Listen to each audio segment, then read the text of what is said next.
is this voting turnout on the higher side, Faizan? 13.3% in morning till 10 o'clock? Till 9 o'clock, 13%? That's true. That's true. Actually, I have not seen the exact I'm telling you, till figures 9 of o'clock, 13% voting has taken place. Do you think it's on the higher side? Yeah. Please, Karthike, you just wanted to my take on this Jan Swaraj and as well as Yes. MIM. Yes. Which alliance they are going to hurt or affect. I will say this Jan Swaraj may hurt or affect both alliances in some constituencies, in very few constituencies. But if they have the ability to hurt anywhere, they will hurt both the alliances. But as far as MIM is concerned, it is largely contesting in Simanchal constituencies. But I think, as Santosh rightly said, this time OSC's party is not going to damage as much as it did in 2020 elections. So it may win a few seats, maybe less than 5, which was their record in 2020.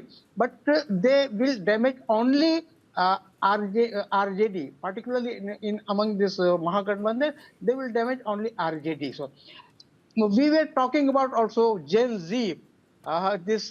You see, Gen Z may be a new thing in Nepal and other countries, but in Bihar, we should not forget the role of Gen Z in mid-70s, when the total revolution movement was started by Jayaprakash Narayan.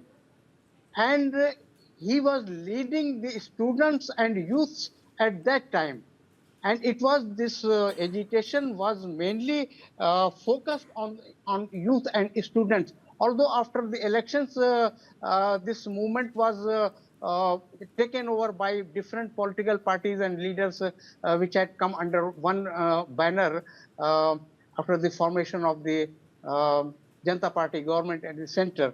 But it was, I will say, it was the first time that the Gen Z, or they say youth and students, they had participated actively in one agitation, which definitely changed the course of this country, political course of this country.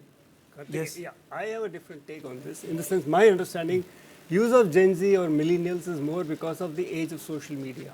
This is a generational. It's much easier to connect when I talk of Gen Z, right? And I don't see them comparable to what you talked of Nepal or what you talked in Bangladesh, because the political atmosphere was totally different over there, much different. Our democratic structure is different.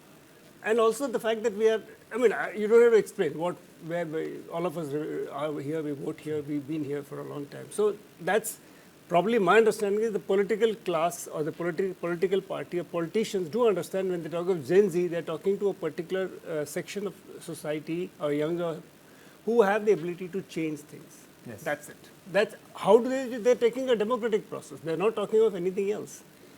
So that's my understanding. If you remember, 2014 or 13, when Prime Minister Modi was appointed as a Prime Minister candidate, there were a lot of people who would resist and who would argue back with saying that, people who are on Twitter, they never go out to vote. People on Facebook, they never go out to vote. It's a limited thing. It's just a technological phenomena, and issues on the ground are completely different. But we all see how for the last 10, 11 years, social media has been used massively and extensively, and they have become the primary tool of any kind of, political messaging. What he says here, I watched 2 elections very closely, which everybody talks about. I watched the Obama election working in the Congress in the US. And that was the first time a politician connected with the young. And in those days, there was no Twitter. Twitter was just launched in 2008. He used the Facebook to reach out to a large section. And the statistics tell you, and this time, fast forward to Mr. Trump's election, he mentioned that his son, teenager son, made him speak to a social media YouTuber. No, even Zoran Mamdani in his latest campaign, he not only sought crowdfunding. I think people are perplexed what he did. He asked them to make time for him. So, you know, if you wanted to buy a cup with Zoran Mamdani's name, you had to earn it by spending time with him outside in the field, not by tweeting for him in the drawing room. So that sort of a strategy which he deployed in itself was path breaking, but nonetheless, they don't remain localized in a global world.